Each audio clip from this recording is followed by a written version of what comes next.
नमस्कार। यूपीएससी समसामयिक मामलों के हमारे विश्लेषण में आपका स्वागत है। आज 12 जून 2025 है और ये इस तारीख का भाग 1 है। हो सकता है कुछ विषय आपको पहले से सुने हुए लगे, तो ये एक अच्छा दोहराव भी हो सकता है। आज हम पर्यावरण, सामाजिक मुद्दे, शासन, अर्थव्यवस्था और विज्ञान मतलब कई अलग-अलग क्षेत्रों से जुड़ी जरूरी खबरों पर बात करेंगे। तो चलिए शुरू करते हैं। पहला टॉपिक है ब्लू एनडीसी चैलेंज। ये ब्राजील और फ्रांस ने मिलकर शुरू किया है ना? हाँ, बिल्कुल। और इसमें अब ऑस्ट्रेलिया, फिजी, केन्या जैसे करीब 8 देश और जुड़ गए हैं। अच्छा, और इसका मकसद क्या है? मकसद ये है कि जो COP30 होने वाला है, उससे पहले देश अपने NDCs यानी राष्ट्रीय स्तर पर निर्धारित योगदान में महासागरों को ज़्यादा अहमियत दें। महासागरों को क्यों? देखिए, ये बहुत ज़रूरी है। महासागर हमारे ग्रह के लिए एक तरह से फेफड़े जैसे हैं। करीब 30% कार्बन डाइऑक्साइड सोख लेते हैं। 30%? काफी ज्यादा है। हाँ, और सिर्फ CO2 ही नहीं, लगभग 90% जो अतिरिक्त गर्मी है उसे भी नियंत्रित करते हैं। और तटीय आवास जैसे मैंग्रोव, हाँ, मैंग्रोव। वो तो जमीनी जंगलों से भी कहीं ज्यादा, करीब 4 गुना ज्यादा कार्बन सोखते हैं। अच्छा, तो ये भारत की अपनी पहलों से भी जुड़ता होगा, जैसे MISHT। बिल्कुल, ये भारत की MISHT पहल और डीप ओशन मिशन जैसी कोशिशों से सीधा जुड़ा हुआ है। ठीक है, तो ये तो हुई पर्यावरण की बात। अब थोड़ा सामाजिक मुद्दों पर आते हैं। UNFPA की एक रिपोर्ट आई है। हाँ, विश्व जनसंख्या स्थिति रिपोर्ट 2022।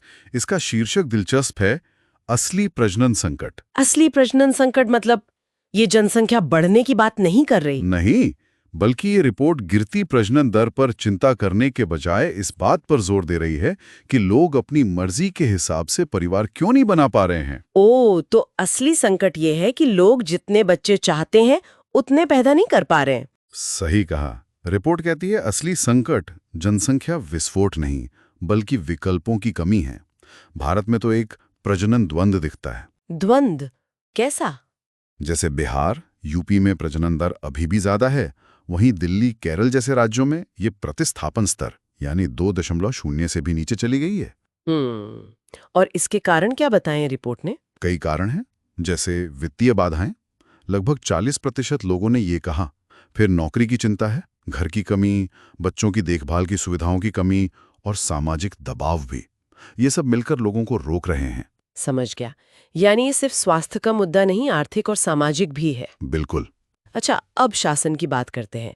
सरकार ने स्मार्ट सिटीज मिशन के SPVs मतलब स्पेशल पर्पस व्हीकल्स को जारी रखने का फैसला किया है। मिशन तो खत्म हो रहा है। हाँ, मिशन 31 मार्च 2025 को खत्म हो रहा है, लेकिन ये SPVs चलते रहेंगे। ये 2015 में शुरू हुए मिशन के तहत 100 शहरों में बने थे। और इनका काम क्या था? इनका उद्देश्य था शहरों में बेहतर सेवाएं देना, मजबूत इंफ्रास्ट्रक्चर बनाना और एक टिकाऊ माहौल तैयार करना। और काफी सफल भी रहे। मार्च 2025 तक 93% से ज्यादा प्रोजेक्ट्स पूरे हो चुके थे। तो अब आगे क्या करेंगे ये SPVs? अब ये शहरी स्थानीय निकायों यानी ULBs को मदद करेंगे, टेक्नोलॉजी सपोर्ट देंगे, प्रोजेक्ट लागू करने में मदद करेंगे, रिसर्च करेंगे, निवेश लाने में भी भूमिका निभाएंगे। ठीक है, तकनीकी बात आई है तो आपदा प्रबंधन में इसका इस्तेमाल कैसे हो रहा है, खासकर बाढ़ को लेकर? हाँ, हाल ही में गृह मंत्री ने बाढ़ प्रबंधन की तैयारियों की समीक्षा की थी और उन्होंने शून्य हताहत के लक्ष्य पर जोर दिया। शून्य हताहत, ये कैसे संभव होगा? इसमें टेक्नोलॉजी का बड़ा रोल है, खासकर अंतरिक्ष प्रौद्योगिकी का।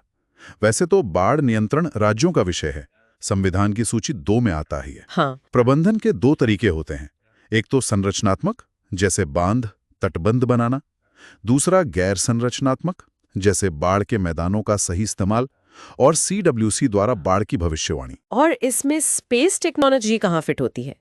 कई जगह, जैसे इसरो रियल टाइम मॉनिटरिंग करता है, राष्ट्रीय जल विज्ञान परियोजना से चेतावनी मिलती है, NRSC का भुवन पोर्टल है, वो बाढ़ के खतरे वाले क्षेत्रों की मैपिंग करता है, और संचार के लिए सैटकॉम भी है। काफी व्यापक इस्तेमाल है। लेकिन विकास परियोजनाओं का एक दूसरा पहलू भी होता है ना, जैसे अरुणाचल प्रदेश का 8 लेन हाइड्रो पावर प्रोजेक्ट। हाँ, ये एक जटिल मुद्दा है। वन सलाहकार समिति ने इसे सैद्धांतिक मंजूरी तो दे दी है, लेकिन ये पूर्वी हिमालय जैसे वैश्विक जैव विविधता हॉटस्पॉट में है। और इसके पर्यावरणीय प्रभाव क्या होंगे? प्रभाव गंभीर हो सकते हैं। अनुमान है कि करीब 2.7 लाख पेड़ काटे जाएंगे, 1100 हेक्टेयर जंगल की जमीन जाएगी।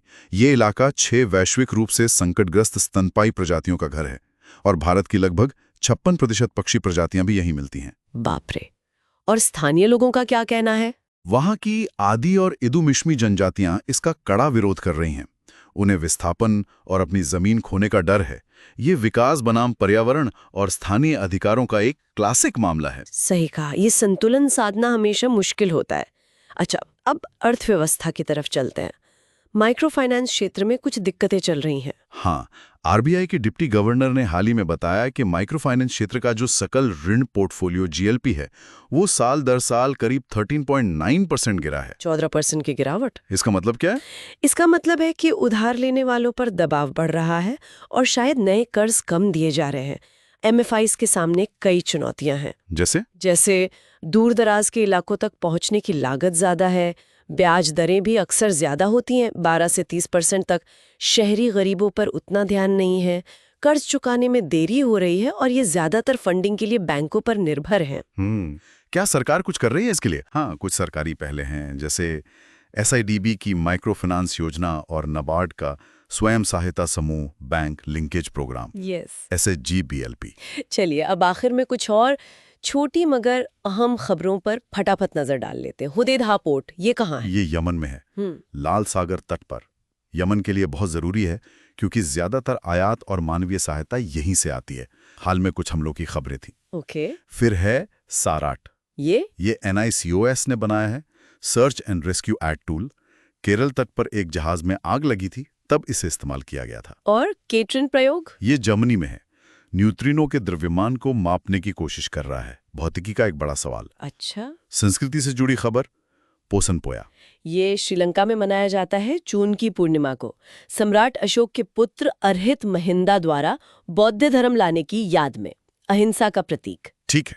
CAQM ने भी कुछ किया है। हाँ, वायु गुणवत्ता प्रबंधन आयोग NCR में धूल प्रदूषण कम करने के लिए एक समझौता ज्ञापन पर हस्ताक्षर किए हैं, सड़कों के पुनर्विकास के जरिए।